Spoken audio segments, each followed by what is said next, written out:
বুবলির মতো নোংরামি করলে প্রতিদিন 5টা সিনেমায় কাজ পেতাম। তো ভাই ব্রাদার, এই কথাটা বলেছে আমাদের দেশের একজন জনপ্রিয় অভিনেত্রী পপি। চিত্রনায়িকা পপি কোনো এক ইন্টারভিউতে নাকি তিনি বলেছিলেন যে যদি শবনম বুবলির মতো নোংরামি করতাম তাহলে দিনে 5টি করে সিনেমার অফার পেতাম। তো ভাই ব্রাদার, এই ঘটনাটা কতটুকু সত্য এবং চিত্রনায়িকা পপি আদৌ কি এই কথা বলেছে? তো ভাই ব্রাদার, আলোচনা করবো আজকের এই ভিডিওতে এটা নিয়ে। তো প্রথমত বিষয়টা হচ্ছে, চিত্রনায়িকা পপিকে ঘিরে যে একটি নিউজ করা হয়েছে, এই নিউজটা কিন্তু কোনো নিউজ পোর্টাল করেনি। এই নিউজটা করেছে একটা ফেসবুক পেজ থেকে, একটা ফেক পেজ থেকে। তো তারা এই পেজ থেকে পপির নাম জুড়ে দিয়ে মিথ্যা একটা নিউজ তৈরি করেছে, মিথ্যা একটা পোস্ট করেছে। তো ভাই ব্রাদার, এখানে কেন পপির নামটা জুড়ে দেওয়া হলো?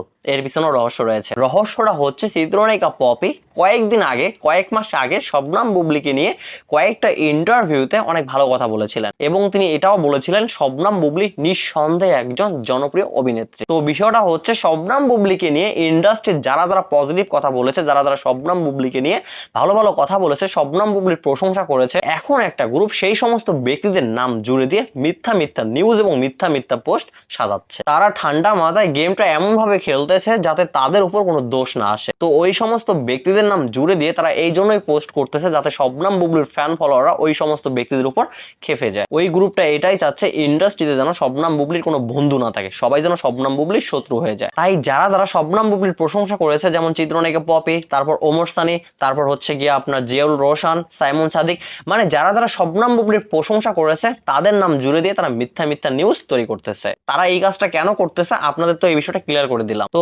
যাই হোক, এখন আসি এই পোস্টের প্রসঙ্গে। তো পপির নাম জুড়ে দিয়ে এই পোস্টটি করেছে ডেলি বরিশাল ফেসবুক পেজ থেকে। তো ভাই ব্রাদার, এই পোস্টটিতে যে সমস্ত কমেন্ট আসছে, চলুন সেই কমেন্টগুলো একটু পড়ে আসি। কমেন্ট পড়া তো এমন কোনো অপরাধ না। তো চলুন সেই কমেন্টসগুলো একটু পড়ে আসি, দেখি কে কেমন মন্তব্য করেছে, ঘটনা কি সত্যি নাকি মিথ্যা। জাফর আহমেদ ভাই তার কমেন্টসে বলেছে পপি জীবনও বলবে না, এটা তার নাম দিয়ে বদনাম করতেছে। পরীক্ষা আপু তার কমেন্টসে লিখেছেন পপিকে সাংবাদিকরা কোথায় পেল, সব ভুয়া নিউজ। আরেক আপু তার কমেন্টসে লিখেছেন এদেরকে আইনের আওতায় নিয়ে আসা হোক। এমডি শাফিউল্লাহ ভাই তার কমেন্টসে লিখেছেন এইটা ডেইলি বরিশাল্লাদের বানানো কথা। এরপর সাদিয়া আক্তার আপু তার কমেন্টসে লিখেছেন এইসব ভুয়া নিউজ, পপি অনেক বছর ধরে আড়ালে, এইসব আবার কখন বললো, সব ভুয়া নিউজ। এরপর নিশি আপু তার কমেন্টসে লিখেছেন তোদের বানানো কথা এগুলো, আরে এইসব কথা কদূরে বলা উচিত। এরপর নরিন জাহান আপু তার কমেন্টসে লিখেছেন এইগুলো সব বানানো কথা, পপির খোঁজ নেই কত বছর, এইগুলো সব ভণ্ড মাসির লোকদের কাজ। তো ভাই ব্রাদার, এইরকম কমেন্ট দিয়ে পুরো পোস্টই ভরে যায়। তার মানে এটাই প্রমাণ হয়ে যাচ্ছে যে পপি এই ধরনের কোনো কথা বলেনি আজ অব্দি। আর পপি এই ধরনের কোনো কথা বলতেই পারে না, কারণ পপিকে আমরা মোটামুটি সবাই চিনি, পপি কোন ক্যাটাগরির মানুষ।